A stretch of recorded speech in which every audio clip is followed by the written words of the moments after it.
Bonjour et bienvenue à cette vidéo. Et aujourd'hui, j'aimerais bien parler de quand nous nous sentons submergés. Je m'appelle Agakura, je suis haute potentiel émotionnel et en tant que coach, je travaille avec des hautes potentiels émotionnels. Alors, je ne sais pas pour vous, mais pour moi, chaque fois que je me sentais submergée, c'était toujours cette sensation, cette impression de je me lève et il y a une montagne qui m'attend et qui me coupe le souffle, mais pas parce qu'elle est si belle. Alors ne pensez pas aux montagnes en Suisse, mais c'était l'horreur, c'était presque, ma première pensée c'était j'aimerais bien retourner au lit parce que je ne sais pas comment faire. Et c'était toujours cette sensation que c'est une montagne. Mais avec le temps, j'ai découvert que même si à la fin, ça sera une montagne, mais c'est des éléments qui ont contribué à cet état où je me sens submergée. Et en regardant bien, j'étais aussi capable de détecter quels étaient ces éléments. Et pour le faire, je vais vous poser des questions et je vous invite à répondre à ces questions. Quel est votre cas? Alors, est-ce qu'il y a des engagements, des choses, des faveurs où vous avez dit oui, mais où vous êtes en train de donner au-delà de vos capacités, soit votre temps ou l'énergie, par exemple. Et aussi, est-ce qu'il y a des activités où vous êtes avec des gens, par exemple, qui ne sont pas bons pour vous? Des gens où quand vous allez à la maison, vous pensez je me sens sans énergie, je me sens triste, gênée parce qu'il y a cette personne qui dit toujours cette chose qui me gêne et tout ça. Est-ce qu'il y a des activités que vous faisiez régulièrement où vous êtes avec les gens qui font que vous vous sentez sans énergie, triste ou gêné, par exemple. Et après, il y a les routines. Est-ce qu'il y a des routines où vous êtes exposé à un endroit qui vous stresse?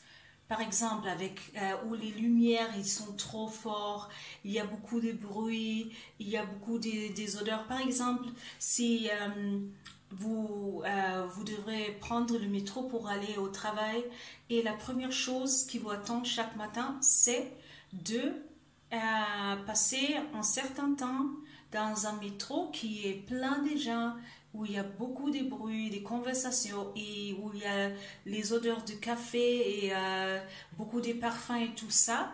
Et déjà, vous arrivez au travail avec cette sensation de que vous avez perdu un peu la calme pendant ce voyage en métro. Et aussi, il y a les tâches. Parfois, il y a les tâches, ça sera les tâches par exemple, nous ne voulons pas faire et le temps passe et la montagne des tâches, elle est chaque fois plus grande. Non, par exemple, il y avait un moment dans ma vie où j'étais dans un moment de burn-out et j'ai arrêté d'ouvrir mes courriers qui arrivaient. Et alors ça, après un temps, c'était comme une montagne. Et chaque fois que j'allais à la cuisine, je passais par ces montagnes et c'était déjà que il me coûtait de respirer profondément. Ou parfois, on a beaucoup de tâches et on ne sait même pas où commencer. Je ne sais pas si dédier ce moment à première lire les courriers électroniques, d'effacer ceux qui ne sont pas intéressants, ou premièrement écrire, faire un texte, préparer une vidéo, répondre à un courrier, répondre à un appel, alors que déjà on se trouve dans un moment, je ne sais pas quoi faire, et parfois, c'est déjà passé que je dis, alors je fais rien, je ferme l'ordinateur parce que je ne sais pas. Alors là, c'est les questions que je voudrais vous poser. Et pour commencer, alors vous avez un lieu où commencer et c'est votre calendrier. Ouvrez votre calendrier et regardez toutes les choses que vous avez annotées. Les engagements, les tâches, les faveurs, toutes les choses que vous avez annotées.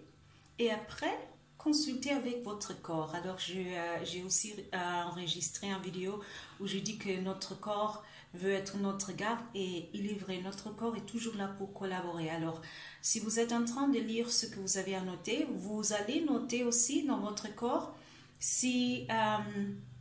alors pour moi, par exemple, s'il y a des activités ou des choses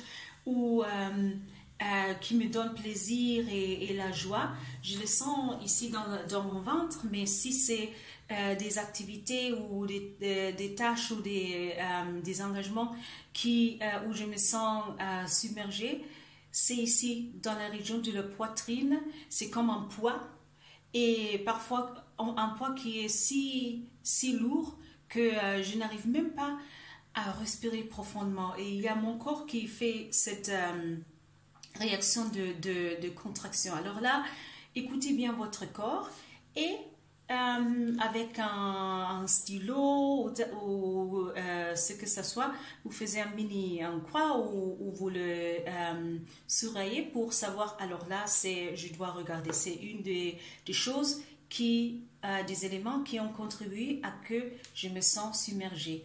Alors, pas toutes les choses se trouvent dans notre calendrier, mais c'est facile de commencer avec notre calendrier. Et après, je vous invite à prendre un moment de penser, si ça vous aide, vous pouvez fermer les yeux, mais de penser en votre vie et les jours de votre vie, et quelles sont les personnes que vous voyez régulièrement, quels sont les endroits où vous vous trouvez régulièrement, quelles sont votre routine et tout ça, les choses qui ne sont peut-être pas dans les calendriers, mais qui aussi sont une part de votre vie. Et aussi faire la même chose, écoutez votre corps, et quand vous avez cette sensation de je me sens submergée en pensant de cette personne, de cet endroit, de cette activité, vous le pouvez annoter. Alors là, on a déjà des choses on a exposé les éléments qui sont part de cette montagne que nous avons aperçu comme cette sensation de nous sentir submergés. Et après aussi, maintenant, c'est prendre l'action. C'est l'action de peut-être commencer à dire non.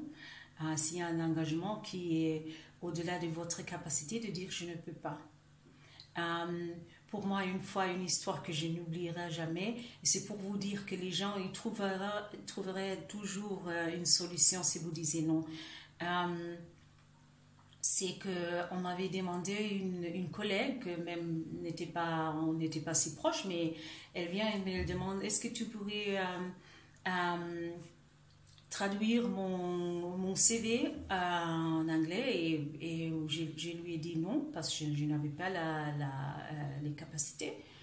Et elle me dit, pas de problème, je vais demander ma tante qui est anglaise. Et moi, dans ce moment, j'ai pensé, tu as une tante qui est anglaise et tu viens première chez moi, pourquoi? Alors là, mais ça, c'était pour vous montrer qu'il y a toujours une solution. Et je vais vous dire une chose, si votre si veut dire que vous allez donner capacité que vous n'avez pas parce que vous n'avez pas le temps, vous n'avez pas l'énergie ou l'argent, tout ça, ce n'est pas pour vous cette tâche, ce n'est pas pour vous cet engagement. Alors vous pouvez dire non et déjà réduire cette sensation de vous sentir submergé. Après aussi, les activités. Si chaque fois que vous vous rencontrez avec ces gens, vous vous sentez sans énergie ou triste ou gêné, pourquoi dédier le temps, pourquoi donner le temps à cette activité si après vous sentez mal? Et je suis sûre que si vous quittez cette activité, il y aura beaucoup de choses que vous pouvez vous imaginer faire avec ce temps précieux que vous avez récupéré. Alors, aussi les routines. Parfois, il est possible de faire que le temps d'éviter les endroits qui nous stressent. Parfois, je suis aussi conscient que parfois, il s'agit par exemple de prendre le métro, ça peut être difficile, mais peut-être y a-t-il la possibilité de prendre un train, le métro avant ou après, où il y a moins de bruit. Pour moi, par exemple, dans un moment, j'ai décidé, quand je travaillais un peu loin d'où je vivais dans ce moment, j'aime mon lit et j'aime dormir, mais j'ai décidé de m'élever 1 heure plus tôt parce que pour moi, j'ai pensé ça vaut la peine. Ça vaut la peine arriver en paix et de ne pas exposer à ce bruit, les lumières et les odeurs parce que c'était pas bon pour moi. Alors j'ai décidé ça. Peut-être qu'il y a d'autres solutions, non? Mais les endroits, ou peut-être il y a aussi la solution que vous pouvez éviter ces endroits qui vous stressent. Et après les tâches, pour moi, ce que j'ai appris que parfois je fais des fenêtres de temps. Et je dis, dans ce moment, premièrement, je vais ouvrir le courrier et voir ce qui est important ou non. Et je vais effacer ce qui n'est pas pour moi. Il y a beaucoup de promotions, beaucoup de choses qui ne m'intéressent pas et tout ça, tout ça. Et après, je laisse mon courrier et je vais écrire, par exemple, les textes ou préparer une vidéo ou... j'ai aussi les rendez-vous des coachings et tout ça, et ça, c'est dans ce temps. Et par exemple, après l'après-midi, je vais lire le courrier qui sont importants pour moi, qui sont intéressants. Et aussi voir si je les garde ou je les fasse. Mais comme j'ai annoté ce que je ferai dans chaque moment, il est difficile pour que ces pensées, pour me distraire, est-ce qu'on dit ça? Je ne sais pas, mais je peux être focusée parce que je sais que maintenant, c'est cette tâche. Après, je ferai ça, etc. Et aussi, les tâches que nous ne voulons pas faire, de faire une chose par jour. Quand j'ai finalement parlé avec une amie, quand j'étais dans le moment de burn-out et je lui ai expliqué il y a cela qui me passe et aussi j'ai les courriers que je n'ouvre plus. Elle m'a dit, Agakura, tu prends une lettre par jour, tu l'ouvres et tu la gardes ou tu la jettes. Mais savez-vous que plus que la moitié, j'ai vu après que c'était pas même intéressant pour moi, c'était des offertes pour assurance ou des choses qui n'étaient pas intéressantes ou importantes pour moi. Et j'ai pensé, waouh, il y avait ce montagne, je me sentais submergée et maintenant je dois découvrir que ce n'est même pas intéressant pour moi, ce n'était même pas pour moi. C'est comme parfois si on est en train de marcher et il y a quelque chose qui nous gêne dans les chaussures et si vous le videz, c'est une pierrette et on dit, c'était toi? C'était comme ça.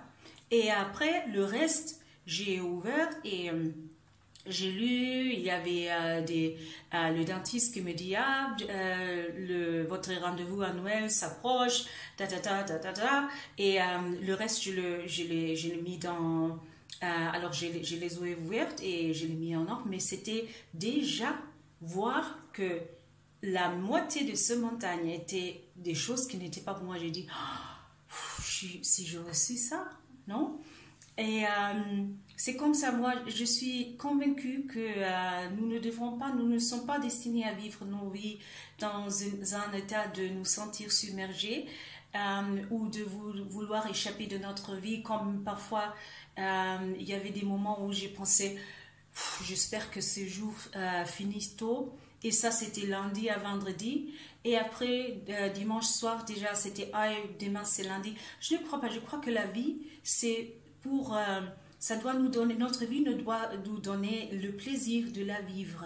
Et si notre vie ne nous donne pas la joie de la vivre, alors là, il faut faire des changes pour que ça soit comme ça.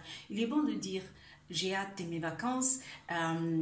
Et de découvrir un autre endroit, de passer le temps avec ma famille, de lire les livres que j'ai toujours voulu lire. Ça, c'est bon, mais aussi, j'ai hâte de retourner à ma vie et de reprendre les tâches, de reprendre les activités. Alors que tout ce que vous avez dans votre vie soit des choses qui vous donnent le plaisir de le faire et de le vivre. Merci beaucoup. J'espère que cette vidéo vous peut aider pour détecter et après aussi éliminer les éléments qui font que vous vous sentez submergé. Et j'espère vous revoir dans un de mes prochaines vidéos. Merci.